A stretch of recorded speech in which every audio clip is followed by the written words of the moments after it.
爸爸，有人说美联储降息之后股市会大涨，也有人说股市会大跌，那到底是什么回事呢？那如果美联储降息，股票一定会涨或者一定会跌？现在全世界都知道美联储明年会降息3码，那全世界的人都去做多或者做空，不就发达了吗？其实大家都忽略了以下几点，所以今天这个影片我会带你深入的了解加息、降息对股票市场的影响。因为我看到外面许多人对降息的预期和理解是错误的，如果大家不小心理解错误的话，可能会损失惨重。相反，如果看对的话，可能就是一个投资的机会。所以大家记得要看到最后。现在的市场是预测美联储在2024年很可能会降息0.75%，3个0.25的码。那到底降息是对股市好还是不好？我们要看几个因素。首先，美联储为什么要降息？美联储降息很有可能是2个原因。第一个，美联储要控制通胀，今年才加息，那加息的效应是滞后的，他们需要等待一段时间。如果过了一段时间之后，他们发现加了太多了，通胀控制完了，美联储功成身退了，他们会降低一点利息。如果是这个情况的话，当然是非常利好的，股票市场就会涨。但现在我们预测的是美联储会提前降息。之前鲍威尔每一次出来讲的时候都说我们的利息会 higher and for longer， 就是高息的环境会更持久。那我个人觉得，如果是因为之前加了太多了，加够了，调整的话不会提早在2024年就降息的。那降息的另外一个可能就是看到之前可能加了太多了，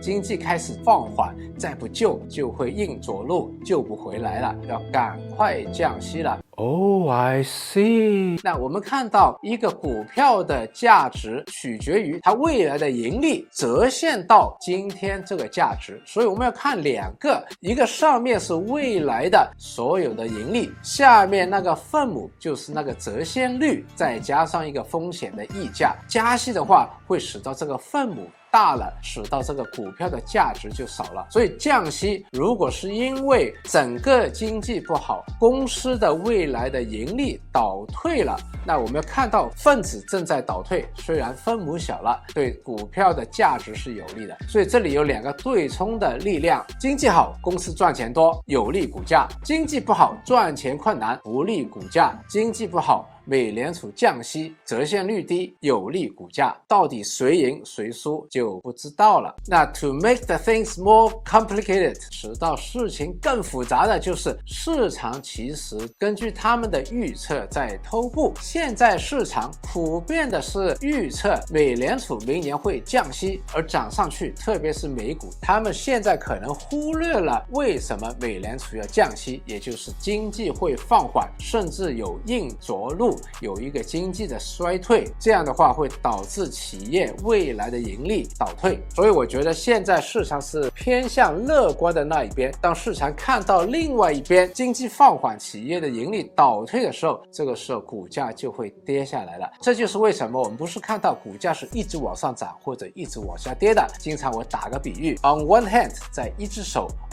明年要降息了，有利股价， but on the other hand， 在另外一只手经济放缓，公司盈利倒退，不利股价。到底是看到这只手还是看到那只手？这个市场是随时会变的，我们很难预测市场那个时候是聚焦在哪一只手。那我听人家说，每一次美联储很大幅度的降息之后，就会导致股灾，那这是为什么呢？那回答你这个问题之前，我先讲个故事给你听。以前有个国王，那个国王呢，有一天找个大臣来说，过去这么多次，每一次有瘟疫发生了什么事情？那个大臣跟他说，每一次有瘟疫的时候，我们的国家里面特别多的医生。这个时候国王就得出了一个结论，每一次医生的数量上升就有疫情，所以他下命令把所有的医生杀掉，以后就不会有瘟疫了。这是不是很可笑呢？并不是因为医生多了而导致有疫情，而是有疫情的时候使到医生增加。这里这个国王是混淆了两个概念，一个叫 correlation 相关性，一个叫 causation 因果关系。当病的人多了，医生出现也多了，这是个关联性，但并不是因为医生出现人多了，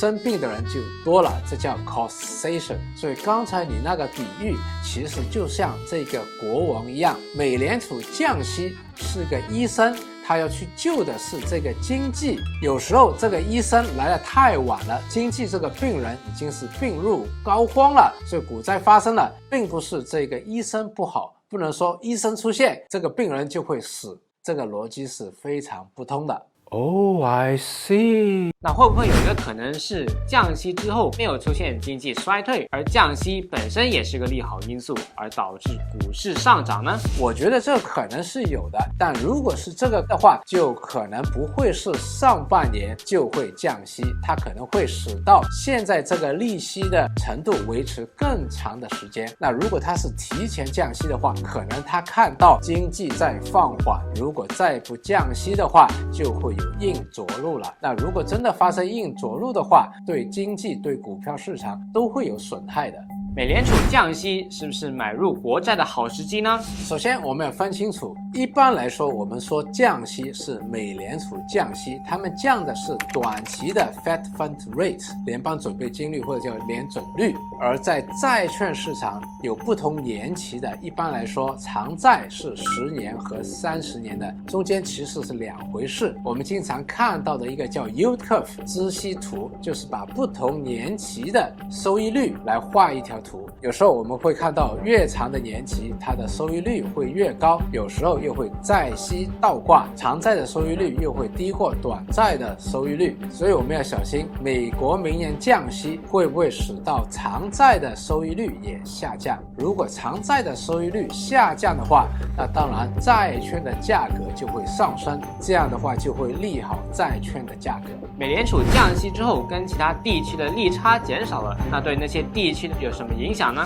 那之前我们讲过不同国家的货币政策，也介绍过货币理论里面不可能的三角形。那我们要知道，当美联储降息的时候，其他国家可以不跟着去降息，但这个时候就会有利差。如果它的货币是自由流通的话，货币就会从美元流到那一个相对比较高的货币那里，它的货币就会升值了。所以如果一个国家或者地区它的央行不跟着美元降息的话，那对那一个国家的汇率会有正面的刺激。那在香港，因为香港没有独立的货币政策，所以它一定会跟着美国降息。在中国大陆或者日本或者欧洲、英国都有独立的货币政策，那他们跟不跟就要看他们的央行的决定了。我们来总结一下降息的2个原因。第一个原因呢，就是加息加多了，通胀下来了，可以收工了，所以美联储认为呢，可以慢慢的调整并且降息。第二个原因呢，就是美联储预测得到未来可能会出现经济放缓或者是经济衰退的情况，而这个可能性更大一点。所以虽然现在整体的市场情绪都是偏向乐观的，而且他们也预测明年未来肯定会降息，但是我们也不可以忽略，如果有一天市场突然发现之前可能是太过于乐观，或者是降息的幅度不及预期的话，那这个股市可能会有一个调整，甚至是下跌。所以我们要做好2手准备，并且时刻注意着市场最新的情况。如果大家还没有订阅我们的频道的话，请你们订阅，因为我们会将复杂的经济和投资理论简单化的讲给你听，并且让你更容易吸收和学习。那我们下期再见。